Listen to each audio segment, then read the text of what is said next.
TTD విభాగంలో పనిచేస్తున్నటువంటి మహిళా ఉద్యోగిని, పేరు కన్నిగ. మరి ఈమె వచ్చేసి టీటీడీ విభాగంలో పనిచేయటము ఒక ఎత్తైతే, స్వామివారి ఆలయంలో ఉన్నటువంటి ఆదాయాన్ని తీసుకొని జీవనం కొనసాగిస్తూ స్వామివారి గోవింద నామాలను పక్కకు పెట్టి యేసుప్రభే దేవుడు, యేసే లోకానికి రక్షకుడు అన్నట్టుగా ప్రార్థనలు చేయటమే కాకుండా ఇక్కడ అందరికి చెప్పి కొంచెం ప్రార్థన చేస్తారు. అమ్మ పేరు చంద్రకళ.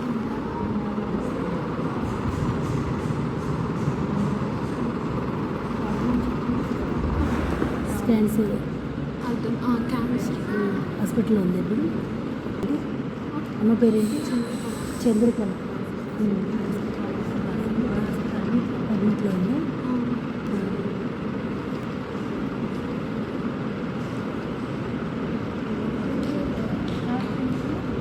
క్యాన్సర్ స్టేజ్లో ఉంటున్నాను. బిడ్డ ఎంతో ఎదుగుతుంది.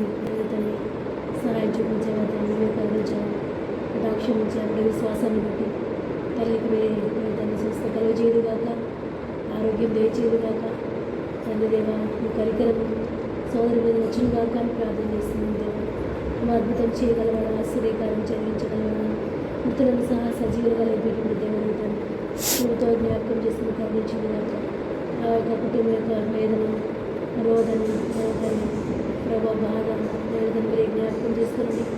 కటాక్షలు చూపించి దేవుని నెమ్మది కలుగజేయదు కాక, దయతండి ఆదరణ కలుగజేయదు కాక ప్రార్థన చేస్తుంది. ఈ కృప రాణిమని వేడుకుంటున్నాను, ఈ దయ రాణిమని ప్రార్థన చేస్తుంది. సోదరులు మీరు ఆదరించండి, దయచేయండి. దయతండికి స్తోత్రం చెల్లిస్తానికి భారత ప్రార్థించడం కొరకు మీ స్థిరపరచుడు కాక వేడుకుంటాం. అద్భుతం చేయదు కాక ప్రార్థన చేస్తాం. యేసుక్రీస్తు నామమున ప్రార్థించి వేడుకుంటున్నాం తండ్రి. ఆ యొక్క చర్చీలలో ఉన్నటువంటి పిల్లలందరికీ కూడా బైబిల్ని బోధించడం అనేది జరుగుతూ ఉంది.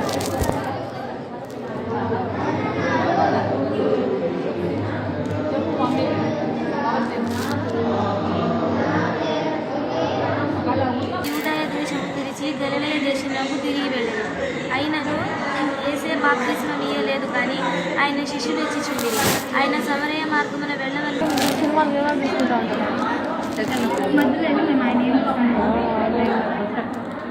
మరి బైబిల్ని బోధించడము, ఆ యొక్క పరమతాన్ని విశ్వసిస్తున్నటువంటి వారు టీటీడీలో ఏ విధంగా పనిచేస్తారని చెప్పేసి మేము ఈరోజు టీటీడీ పాలక మండలి చైర్మన్ అయినటువంటి బిఆర్ నాయుడు గారిని, అలాగే ఈఓ గారిని మేము ప్రశ్నిస్తూ ఉన్నాము. అయ్యా చైర్మన్ గారు, మీరు చైర్మన్గా ప్రారంభించినటువంటి రోజునే మొట్టమొదటి సంతకం ఈ యొక్క టీటీడీలో ఉన్నటువంటి అన్య మతస్థులను తొలగిస్తామని చెప్పేసి మీరు హామీ ఇవ్వటం జరిగింది. మరి టీటీడీ పాలక మండలి చైర్మన్గా మీరు బాధ్యతలు చేపట్టేటప్పుడు మీరు హామీ ఇచ్చినటువంటి విషయం ఏదైతే ఉందో, టీటీడీలో ఉన్నటువంటి అన్య మతస్థులు తొలగిస్తామని మేము అనుకున్నాము. కేవలం టీటీడీలో ఒక 1000 మందో 1500 మందో అన్యమతస్థులు ఉన్నారని చెప్పేసి. కానీ గత 3-4 రోజుల కిందటి నుంచి కూడా ఒకవైపు కేంద్ర మంత్రి బండి సంజయ్ గారు కానివ్వండి, అలాగే కాంగ్రెస్ పాలనలో ఉన్నటువంటి కేంద్ర మంత్రి వర్యులు కానివ్వండి, వారు చేసినటువంటి విషయాలు విన్నాక దాదాపు 5000 పైగా టీటీడీలో అన్యమతస్థులు ఉన్నారని చెప్పి తెలియజేయడం జరిగింది. మరి టీటీడీ పాలక మండలి అంటే ఇదేనా? మేము అడుగుతా ఉన్నాము. మీకు పూర్తి వివరాలతో, సాక్ష్యాలతో మీ ముందు వీడియోలను ముందు పెట్టడం జరుగుతుంది. వారన్నారు, మీకు నిజంగా టీటీడీలో ఉన్నటువంటి అన్య మతస్థులను తొలగించే దమ్ము, ధైర్యం అనేవి ఉన్నాయని వారన్నారు. మేము కూడా అడుగుతా ఉన్నాము, మీకు నిజంగా చిత్తశుద్ధి అనేది ఉంటే టీటీడీ పాలక మండలికి కానివ్వండి, ఈ యొక్క కూటమి ప్రభుత్వానికి కానివ్వండి, నిజంగా చిత్తశుద్ధి ఉంటే, నిజంగా వెంకటేశ్వర స్వామి మీద భక్తి నమ్మకం అనేది ఉంటే గనక తక్షణమే మీరు ఈ యొక్క కన్నిగా అనేటువంటి మహిళా ఉద్యోగురాలు ఎవరైతే ఉన్నారో వారిని వెంటనే సస్పెండ్ చేయాలి.